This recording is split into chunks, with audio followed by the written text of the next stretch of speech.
Okay dear student, आज हम कुछ बेसिक सी बातें जानना चाह रहे हैं। तो 11th क्लास से रिलेटेड जो भी आपके पास में है उन चीज़ों के बारे में, कुछ बेसिक कंसेप्ट के बारे में हम जानना चाहते हैं।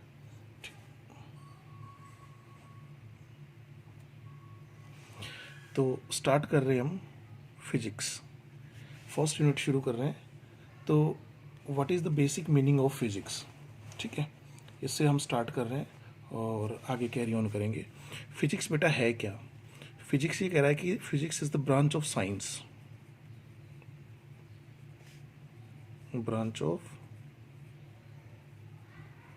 science deals with the study of nature and natural phenomena। ठीक है, यानी कि प्रकृति और प्रकृति में होने वाली जो भी घटनाएं हैं। घटनाओं से मतलब क्या है कि इस नेचर में, प्रकृति में अगर कुछ भी कोई भी हैपनिंग हो रही है तो that is either a pure physics phenomena, either it be a chemical plus physics यानी chemistry plus physics phenomena, it's a bio plus physics phenomena. ठीक है, like as sleeping, walking, talking, ठीक है ना, ये सारे के सारे any incident which is happen in nature, तो उनके बारे में हम स्टडी करते हैं। किसमें? फिजिक्स में स्टडी करते हैं। अब फिजिक्स में हमें दिया है कुछ लॉज इन नेचर, ये इनको हम बोलते हैं नेचुरल लॉ।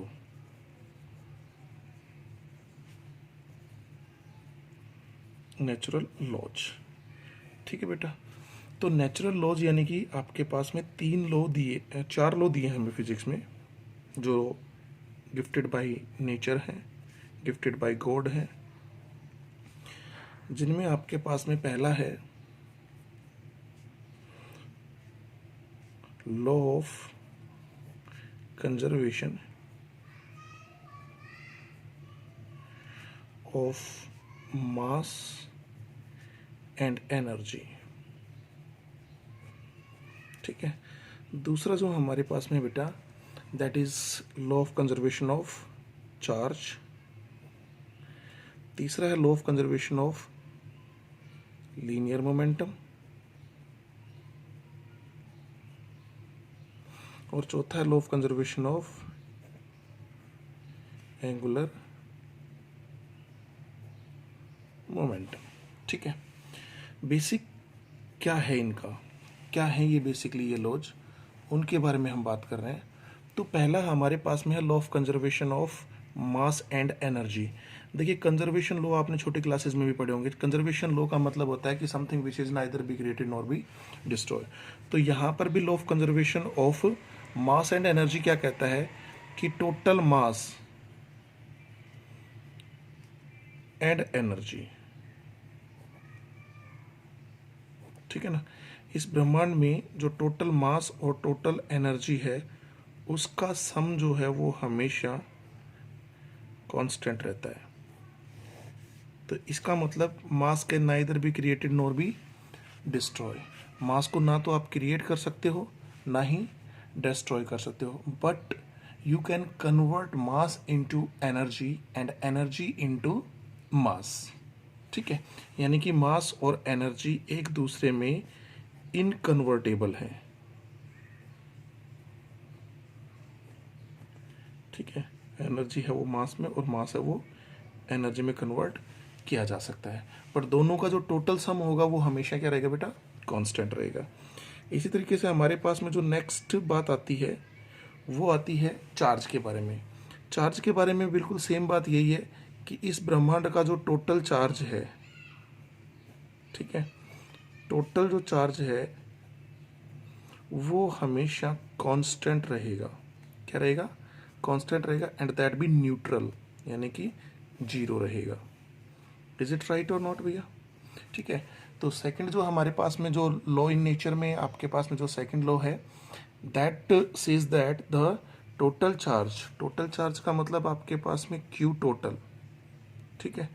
क्यू टोटल जो इस पूरे ब्रह्मांड में है वो हमेशा कांस्टेंट रहेगा या हमेशा जीरो रहेगा, यू कैन सी। तो charge can neither be created nor be destroy, but you can transfer charge from one body to another body. इसका एक सिंपल सा एग्जांपल अपन लेके स्टडी करते हैं। ये मेरे पास में सोडियम है, एटम की फॉर्म में है बेटा।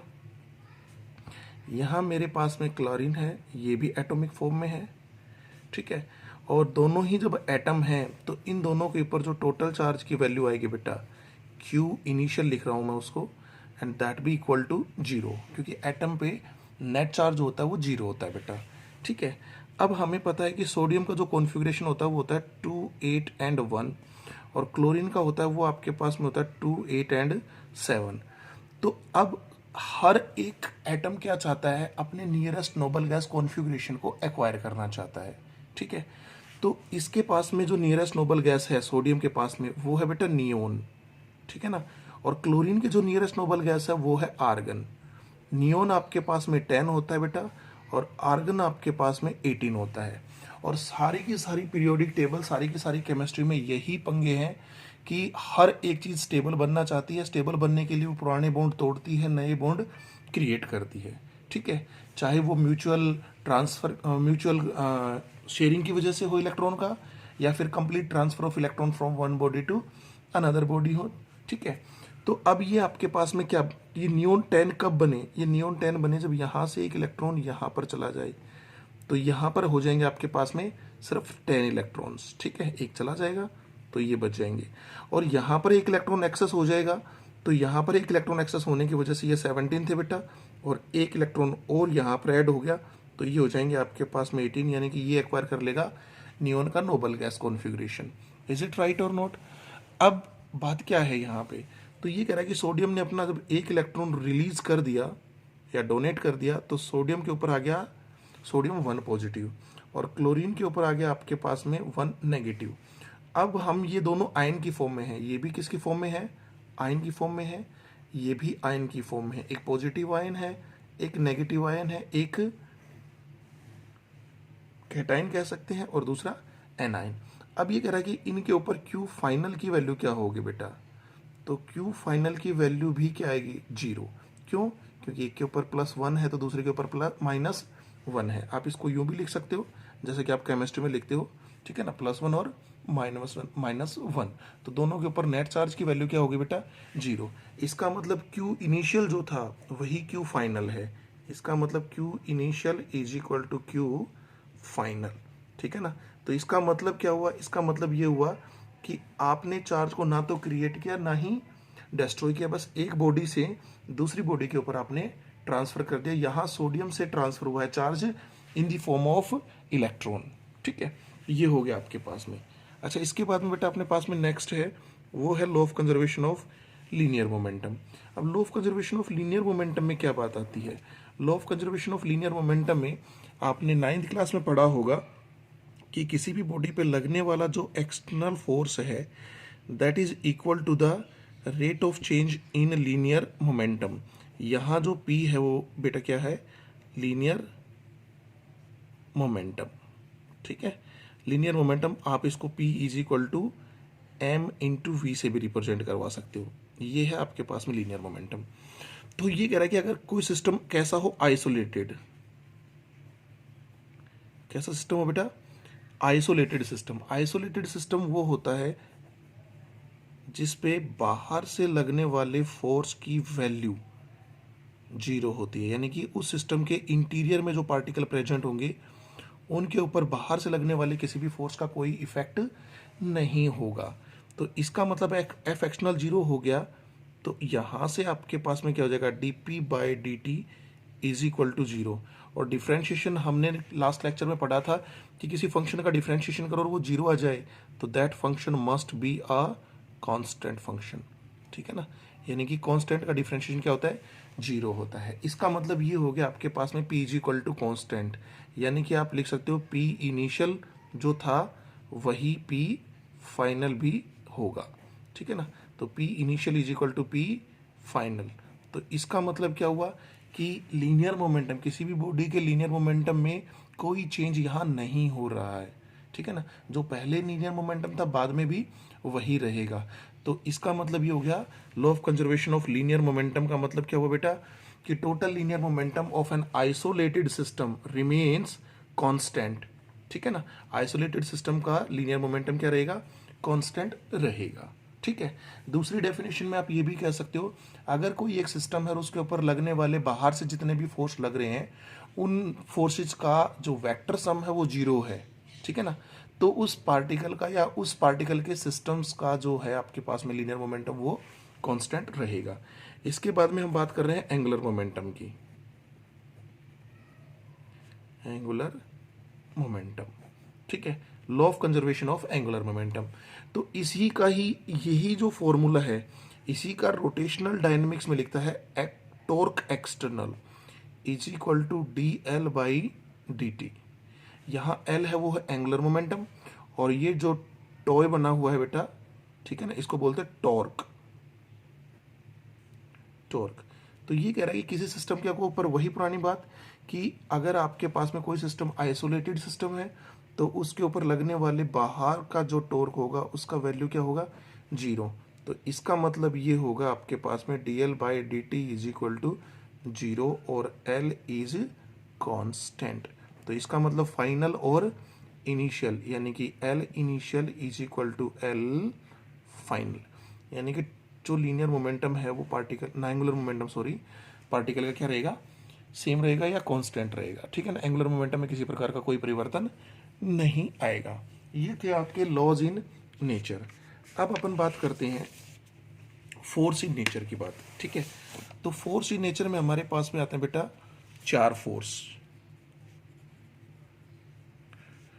फोर्स इन नेचर, ठीक है। फोर्स इन नेचर में भी नेचुरल फोर्सेस हैं वो चार फोर्स हैं। पहले आपके पास में है, इनको बोलते हैं इलेक्ट्रोस्टैटिक फोर्सेस,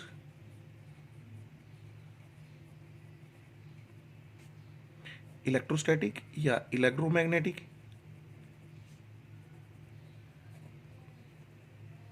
ठीक है, या कोलम्बिक फोर्स,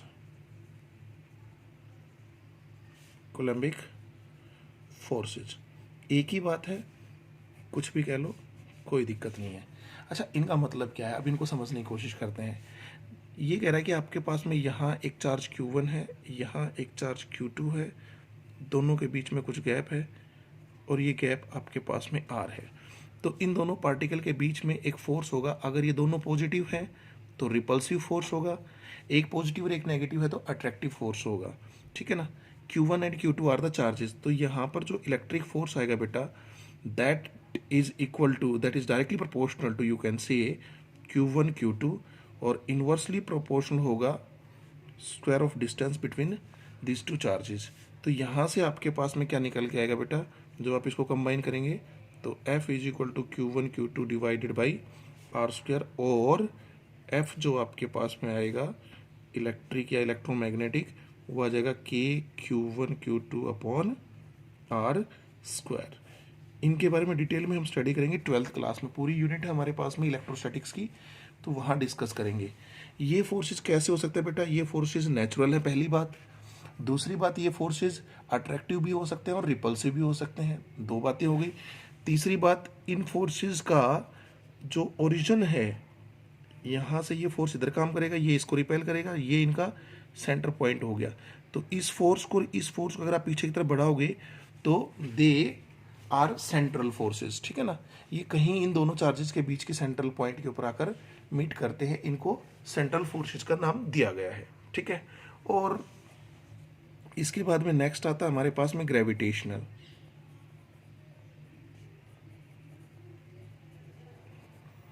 ग्रेविटेशनल फोर्सेस ये आपका खूब पढ़ा हुआ है, ठीक है ना, 9th क्लास में खूब डिटेल में पढ़ा होगा कि एक मास m1 हो गया, एक मास m2 हो गया, दोनों के बीच में गैप r हो गया। तो जो फोर्स आएगा gravitational force that is equal to बेटा g m1 m2 upon r square. Somehow the coulombic force are influenced from gravitational forces, ठीक है ना, कुछ हद तक वो उसी को फॉलो करते हैं। तो अब ये दो फोर्स आ गए, इन दोनों फोर्सेस का कंपैरिजन करते हैं। फोर्स ये भी नेचुरली है, ये भी नेचुरल है, दोनों फोर्सेज नेचुरल, दोनों फोर्सेज सेंट्रल है, ठीक है ना। ये अट्रैक्टिव और रिपल्सिव दोनों हो सकते हैं, लेकिन ग्रेविटेशनल फोर्स ऑलवेज अट्रैक्टिव ही होते हैं बेटा, ठीक है। ये भी आपके पास में सेंट्रल फोर्सेज की कैटेगरी में काउंट होते हैं। एक और खास बात, ये सबसे वीकेस्ट फोर्स होते हैं, ये इस ब्रह्मांड के सबसे वीकेस्ट फोर्स होते हैं, सबसे कमजोर फोर्स होते हैं, ठीक है। इसके बाद में नेक्स्ट है हमारे पास में weak nuclear forces. Weak nuclear forces बेटा, वीक न्यूक्लियर फोर्सेज क्या होते हैं? These are the forces which existed between the nucleus and orbital electrons, ठीक है। ये आपके पास में आपके ऑर्बिटल इलेक्ट्रॉन है, ऑर्बिटल इलेक्ट्रॉन्स और न्यूक्लियस के बीच में जो फोर्स काम करते हैं वो कौन से होते हैं?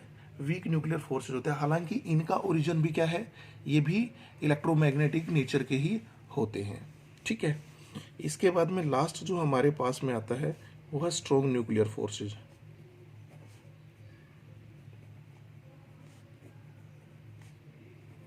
Strong nuclear forces are exist in between the particle which present inside the nucleus, यानी कि न्यूक्लियस में प्रोटॉन है, न्यूट्रॉन है, इस तरीके से, ठीक है ना। इनके बीच में एग्जिस्ट करते हैं वो फोर्स, कि इनके बीच में बेटा प्रोटॉन के बीच में, प्रोटॉन और न्यूट्रॉन के बीच में, ठीक है ना, और न्यूट्रॉन और न्यूट्रॉन के बीच में, इनके बीच में एग्जिस्ट करते हैं ये फोर्स, ठीक है। और ये फोर्स हमेशा अट्रैक्टिव होते हैं। किस नेचर के होते हैं? हमेशा अट्रैक्टिव। अट्रैक्टिव होने की वजह से ही ये आपके प्रोटॉन और प्रोटॉन को न्यूट्रॉन और प्रोटॉनों को एक छोटे से स्मॉल न्यूक्लियस के अंदर कन्फाइंड होने में हेल्प करते हैं, ठीक है। तो इनके अट्रैक्शन के पीछे क्या रीजन है, ठीक है, वो रीजन यहां से पता चलता है। किससे? इलेक्ट्रोस्टैटिक फोर्सेस से। इलेक्ट्रोस्टैटिक फोर्सेस हैं वो बहुत ही छोटी रेंज के फोर्स होते हैं और वो प्रेफरेबली काम करते हैं, वो इस रेंज में काम करते हैं। इसके बाद में ये रेंज होती है, अगर इससे छोटी रेंज हो जाती है तो फिर आपके पास में चार्जेस का जो नेचर है, यानी कि जो अट्रैक्टिव या रिपल्सिव नेचर है, उनमें परिवर्तन देखने को मिलता है। और उसी के बिहाफ पे यहाँ पे जो न्यूक्लियर साइज होता है वो होता है लगभग 10⁻⁻14 मीटर। इस रेंज में आने के बाद में लाइक चार्ज पार्टिकल है, पॉजिटिव ये है, पॉजिटिव ही ये है, बट स्टिल दे अट्रैक्ट। तो this is the limiting case of electrostatic या इलेक्ट्रोमैग्नेटिक फोर्सेज। क्यों? क्योंकि इलेक्ट्रोमैग्नेटिक फोर्सेज की ये लिमिटेशन है कि वो एक शॉर्ट रेंज पे काम करते हैं, ठीक है ना, इस रेंज पे काम करते हैं। इससे छोटी रेंज की जाएगी तो फिर आपके पास में उनका नेचर बदल जाएगा, यानी कि charge particle like charge particle attract करना शुरू कर देते हैं। इसके पीछे एक और थ्योरी भी है जिसको बोलते हैं हम मीजोन थ्योरी, ठीक है ना। पाई मीजोन्स होते हैं, पाई मीजोन्स होते हैं, और वो पाई मीजोन्स होते हैं वो ऑसिलेटिंग पार्टिकल होते हैं, and these mesons oscillate between the proton proton pair, proton neutron and neutron proton. ये तीन टाइप के मीजोन्स होते हैं, पाई न्यूट्रल, पाई पॉजिटिव और पाई नेगेटिव। इन पार्टिकल के ऑसिलेशन की वजह से भी इनके बीच में, न्यूक्लियर पार्टिकल के बीच में अट्रैक्टिव रीजन एस्टेबलाइज होता है, ठीक है। अब बात कर लेते हैं इनके ऑर्डर की। सबसे स्ट्रॉन्ग फोर्स होते हैं स्ट्रॉन्ग न्यूक्लियर फोर्सेस। इसके बाद में जो आपके पास में आते हैं वो वीक न्यूक्लियर आते हैं। इसके बाद में जो आते हैं आपके पास में इलेक्ट्रोस्टैटिक, और इसके बाद में जो आते हैं वो आते हैं ग्रेविटेशनल, यानी ग्रेविटेशनल फोर्सेस सबसे वीक फोर्स में काउंट होते हैं, ठीक है। लेकिन फायदा क्या है? ग्रेविटेशनल फोर्सेस हैं वो बेटा लॉन्ग रेंज के होते हैं। क्या होते हैं? लॉन्ग रेंज के, यानी कि बहुत लंबी दूरी तक भी काम कर लेते हैं। लेकिन ये फोर्सेज क्या होते हैं? शॉर्ट रेंज के होते हैं। ये फोर्स भी क्या होते हैं? शॉर्ट रेंज के होते हैं, और ये फोर्स भी शॉर्ट रेंज के होते हैं, ठीक है। तो सबसे शॉर्ट रेंज के फोर्स होते हैं स्ट्रॉन्ग न्यूक्लियर फोर्सेस, ये सबसे कम दूरी पे काम करते हैं, ठीक है ना। क्लियर है भैया? तो ये था आज का आपका फोर्सेस बेसिक जो इंट्रोडक्शन है उसके बारे में। नेक्स्ट लेक्चर में हम पढ़ेंगे यूनिट एंड डायमेंशंस। क्या यूनिटें होती हैं, यूनिट के सिस्टम कैसे होते हैं, CGS system, MKS system, FPS system, SI system, ठीक है ना, और मेजरमेंट,